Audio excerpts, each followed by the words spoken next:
away, and Tomlin said both have a chance to play Sunday night. Good run. Thank you so much, Aditi. Taking a look at the playoff picture. They're there, slotted in the middle spot, fighting for the wild card. Both squads, both young quarterbacks, leading the two teams, Josh Allen and the Bills, Devlin Hodges, and those Steelers.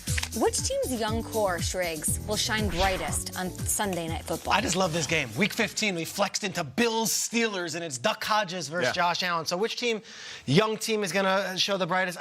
There's so many different weird intricacies in this game. Can I just quickly go through some of them? Yeah. Mike Tomlin and Sean McDermott were teammates at William & Mary. They were college teammates together, okay? Terrell, Tremaine, and Trey Edmonds will be the first time three brothers play in the same game since 1927. I didn't even think of that. But my favorite one is this. Devin Singletary versus someone named Kerith White. I like Kerith, yeah. They were the running backs group at Florida Atlantic, and they might be toting the rock a lot in this one. And I want to talk about Kerith White for a little bit. If you don't know who he is, 7th-round pick out of FAU, was signed off the Bears practice squad, and this guy was a spark plug last week. I don't know if you've had a chance to watch the Steelers if you're not a Pittsburgh fan.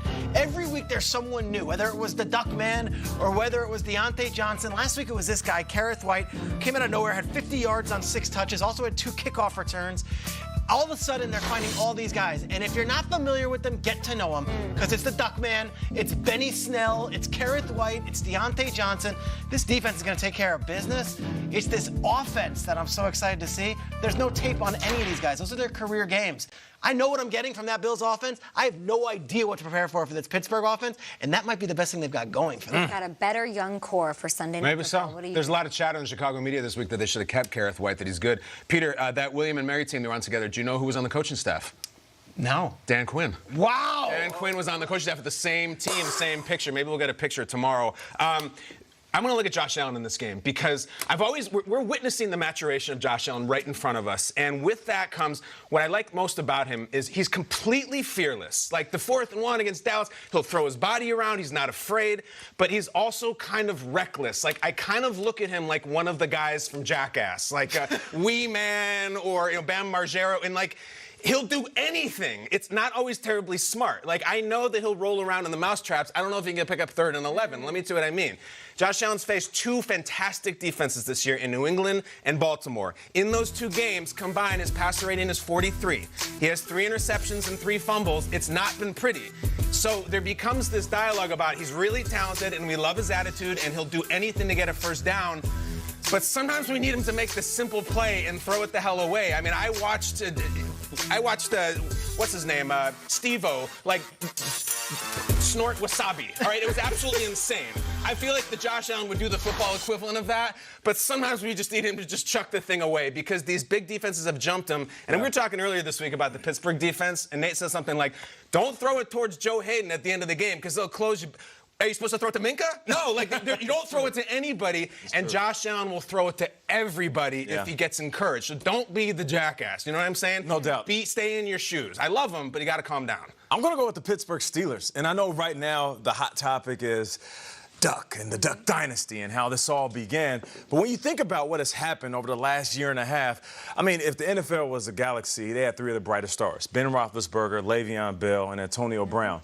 And what happened with them, Le'Veon Bell being unhappy, being released, Antonio Brown being traded, and Big Ben being hurt. I guess it's kind of like the Big Bang Theory. Okay. This is how we got here, Kay. This is how we got to the Duck Dynasty universe.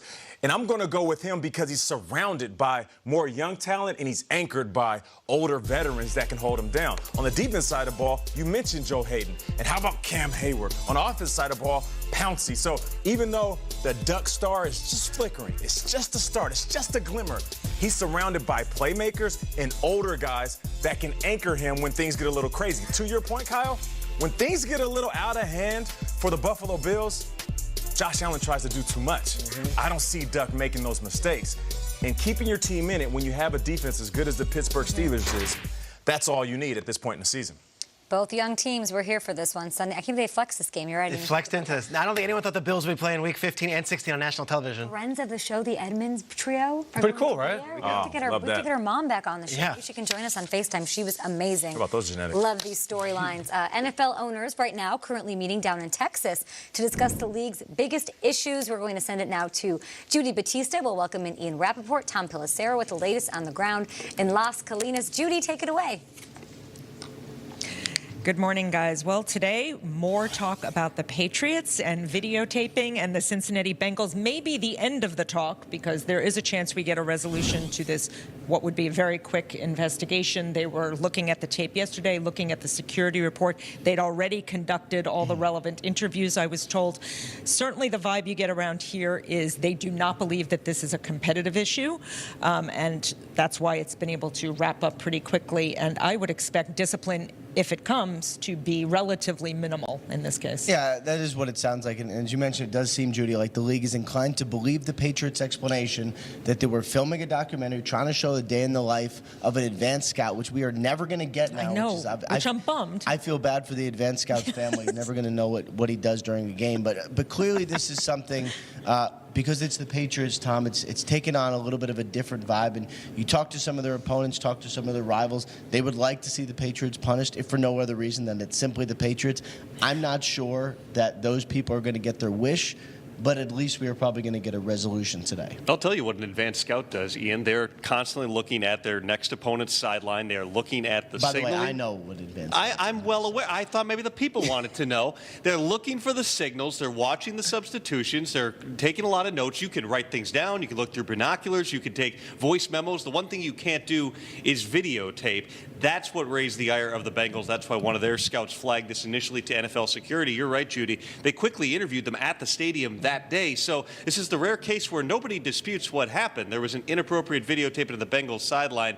What was the intention there? How did that come to be? That's the question they have to answer. I think the key thing to remember is, from the league perspective, people here say they don't believe there's anything on that videotape that you could not glean from watching a regular television broadcast or looking at the coach's tape.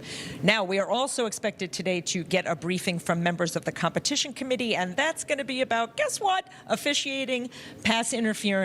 I have been told that when the season ends, there's going to be a top-down review of officiating, how they managed pass interference. Do they need to change the rule? And maybe most importantly, do they have the right people in the right jobs at the command center dealing with replay review? We know it's been an up-and-down season. Incredibly, they feel pretty good about officiating if you remove the pass interference part of it.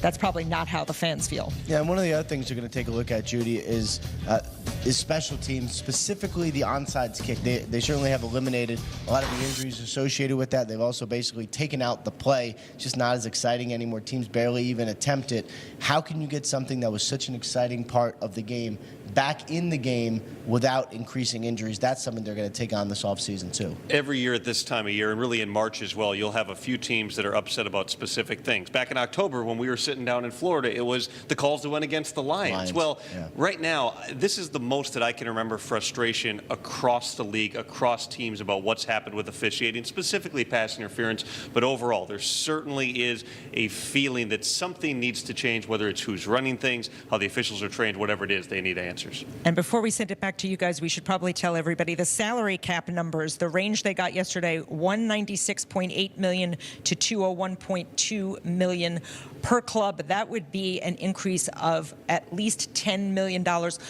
Over the last 7 years, it's gone up at least $10 million per club.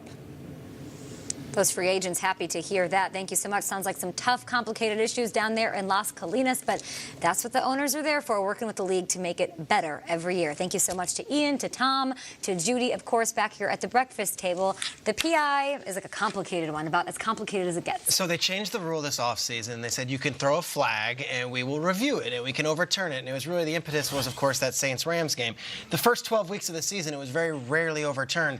The last 3 weeks, there has been an emphasis, a point of emphasis from the league to say, hey, let's look at these a little bit further. And we've seen a great increase in overturned calls, to which a lot of these coaches are saying, we're playing by rules 1 through 12, and then all of a sudden, here comes November and December, and we've got a whole entirely it's like they're different... warming up for the playoffs. Now we've got this point of emphasis. You saw Brian Flores' frustration on Sunday. That was the visual feeling of a lot of coaches around the league, just having no idea what the sliding scale is. Yeah. And yes, there's an emphasis, but even if there is an emphasis, why didn't you call it in week 3? Why should it matter now that it's week 14? They're going to have to review all of these things. And to Tom and Judy and Ian's point, I think it's going to be a grand review of how the officiating is run in the league.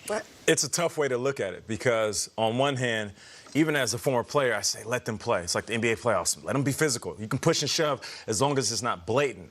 But then, on the other hand, when you look at the actual rule book, a lot of these are pass interferences. So coaches are saying, let me go ahead and pull this flag out of my sock, because if you look at this play, yes, this is a PI or OPI in some cases. So I get why these coaches are throwing the flag. The only thing that's frustrating is what Schrager is saying. In the beginning of the season, it seemed like none of these flags were upheld. So now they're saying, what, all of a sudden we're going to be a stickler for details that we're getting closer to the playoffs?